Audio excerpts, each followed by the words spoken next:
Salut les topiens. En 2025, c'est pas forcément du côté des parcs Disney qu'il faudra attendre des nouveautés très spectaculaires, mais plutôt du côté des parcs Universal.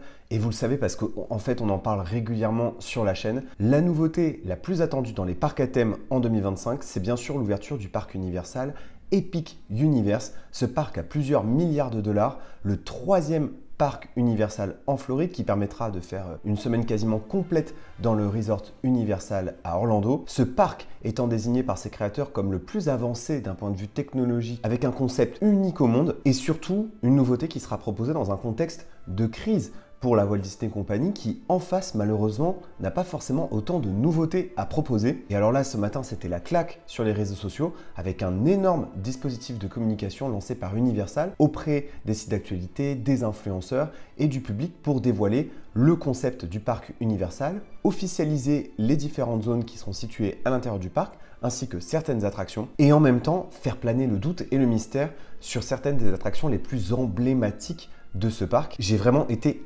émerveillé en voyant ces images. Il y a tellement de créativité dans ces concept art, c'est tellement un concept si unique et en même temps, les parcs Universal jusque-là, bien que de plus en plus immersifs, ne proposaient pas forcément des parcs sur un thème aussi spécifique et aussi bien travaillé, y compris même dans ces transitions entre les différents lands. Le seul parc qui pouvait se rapprocher d'une forme de thématisation à la Disney, c'était bien sûr Island of Adventure, qui datait déjà de la fin des années 90. Et en fait, Epic Universe invite à découvrir un concept complètement unique. Et cette vidéo est l'illustration de la maîtrise du storytelling sur ce parc. Le concept d'Epic Universe, c'est quoi? C'est d'évoquer l'astronomie, les galaxies, l'exploration du cosmos. Et ces différents univers sont en fait les portes d'entrée vers les plus grandes licences universales parce que derrière Universe se cachent en réalité les univers Universal les plus populaires. Et donc je vous propose qu'on regarde ça ensemble. J'ai pris énormément de plaisir à découvrir ces images et j'en prends tout autant à les redécouvrir à nouveau avec vous pour vous expliquer un peu les concepts et ce que j'en ai compris. Donc Universal Epic Universe, c'est la découverte de 5 univers, 5 grandes licences universales, des univers qui ont tous un point commun, c'est bien sûr des univers de fiction particulièrement spectaculaires, fantaisistes, fantastiques. La première zone est celle qui, à mon avis, va tout de suite frapper les fans d'Universal, c'est celle par laquelle on entre, mais c'est aussi une zone dans laquelle il y aura une attraction emblématique du parc. Et on reviendra d'ailleurs sur cette zone un peu plus tard dans la vidéo. C'est probablement une zone qui va devenir la zone préférée des fans Disney, des fans des parcs Universal, parce que c'est une zone qui ne répond à aucune licence emblématique. C'est donc un univers qui a été spécifiquement créé pour le parc et qui sert aussi de transition vers les autres univers. Cette zone, elle s'appelle Celestial Park. Elle est située à l'entrée ainsi qu'au cœur du parc. Et ce sont des hectares de jardins, de cours d'eau, de sentiers qui rendent hommage au thème général du parc, c'est-à-dire le cosmos. Et on va rentrer tout à l'heure dans le détail de cette zone, puisque c'est pour cette zone-là que plus spécifiquement, ils ont dévoilé les noms de certaines attractions. La deuxième zone de ce Epic Universe qui est la plus attendue, c'est bien sûr la zone Wizarding World. Et maintenant, c'est désormais confirmé, il s'agit bien d'une attraction sur le ministère de la magie. Mais d'abord, les visiteurs entreront dans un Paris des années 20, donc un Paris plutôt haussmannien, et ils vont pouvoir passer dans les allées de l'univers magique parisien. C'était là où il y avait le fameux cirque itinérant dans le deuxième film des Animaux Fantastiques, une saga qui s'est un peu cassé la figure en cours de route. Néanmoins, c'est une saga qui est riche visuellement, mais qui permet d'une autre façon de se reconnecter au Wizarding World le plus populaire, c'est-à-dire plutôt l'univers de Harry Potter. Donc on entre d'abord dans le ministère de la magie français, et c'est ce qui a été confirmé dans cette fameuse vidéo, ce sera bien une attraction sur le ministère de la magie britannique, où là on retrouvera des personnages familiers de l'univers Harry Potter. En revanche, aucune mention de la technologie qui sera utilisée à l'intérieur de ce show building qui est gigantissime. La seule chose qui a été dite, c'est qu'ils souhaitent conserver la surprise de cette attraction probablement jusqu'à l'ouverture du parc. Il s'agit peut-être d'une technologie qui n'a jamais été utilisée dans les parcs à thème Universal et peut-être même dans aucun parc à thème du monde. La troisième zone, c'est bien sûr le Super Nintendo World, mais qui ouvrira dans sa version déjà complète. Puisque en fait, le Super Nintendo World existe déjà au Japon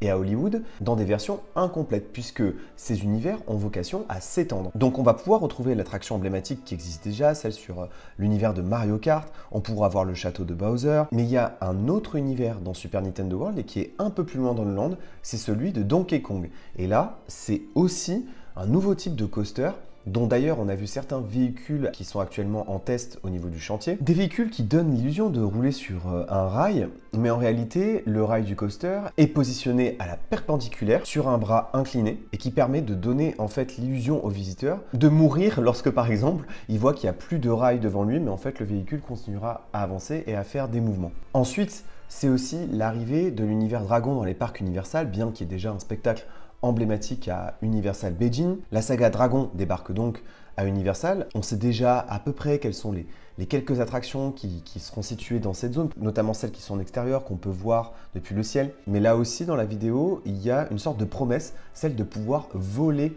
avec un dragon. Est-ce qu'il s'agit d'un simulateur de vol, de ce qu'on appelle le Flying Theater, qui est quand même déjà très utilisé dans les parcs Disney? Affaire à suivre. Et enfin, le land que j'ai le plus hâte de découvrir et qui est déjà probablement ma zone préférée de Epic Universe, avec bien sûr le Celestial Park, c'est Dark Universe, tiré des Universal Classic Monsters, sur lesquels Universal souhaitait miser de plus en plus, à la fois au cinéma, mais aussi dans les parcs à thème. Donc c'est désormais confirmé, il s'agit bien des classiques Universal Monsters qui seront mis en avant dans ce land. On avait vu ensemble qu'il y aurait probablement une forte mise en avant de Dracula dans un Dark Ride avec la même technologie que l'attraction Forbidden Journey qui existe déjà dans le parc Island of Adventure. Il y aurait aussi probablement une mise en avant du film sur le loup-garou avec un spinning coaster. Et en ce moment, on est en pleine rouverture du Disneyland Hotel à Disneyland Paris, qui a une particularité, c'est que c'était l'un des rares hôtels, et ce depuis les années 90, à être situé vraiment pratiquement à l'intérieur du parc. Et de plus en plus de parcs à thème proposent désormais des expériences à l'intérieur même des parcs avec des hôtels et des resorts. C'est le cas par exemple à Tokyo Disney Sea où ils construisent un hôtel dans ce style-là dans la fameuse zone Fantasy Springs,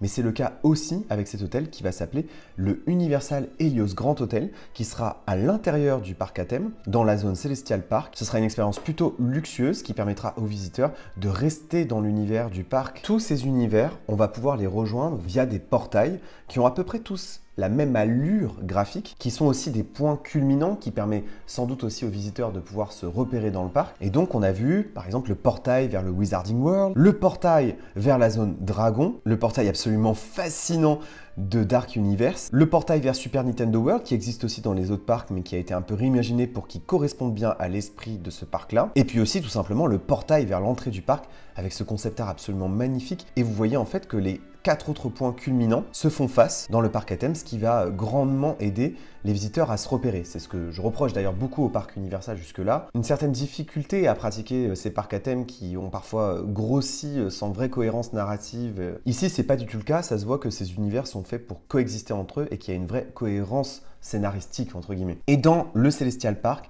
il y a une attraction qui est particulièrement attendue, ce sera donc l'attraction emblématique du parc, et comme souvent ce sera un coaster, puisqu'il y a souvent des coasters dans les parcs Universal, en extérieur, c'est le Starfall Racers, qui sera donc un dueling coaster, qui va presque s'approcher des 100 km/h, et qui va monter jusqu'à 40 mètres de haut, sur une distance de plus de 1,5 km. Il y a bien sûr des lieux de passage pour rejoindre les différentes attractions des autres univers emblématiques, mais il y a aussi par exemple le Constellation Carousel, qui comme son nom l'indique sera un carrousel sur l'univers des constellations, et ça fait bien sûr penser au fameux carrousel Réponse, qui sera là aussi situé dans une zone de passage. On comprend tout de suite qu'on est non pas dans un parc urbain, mais vraiment dans un parc à thème avec des thématisations extrêmement poussées. Il y aura aussi un restaurant qui s'appellera le Atlantique, où là se mélange le cosmos, mais aussi l'eau et l'océan. Et dans le Celestial Park, il y aura aussi des clins d'œil aux autres univers Universal, mais toujours dans un souci de la thématisation et du storytelling.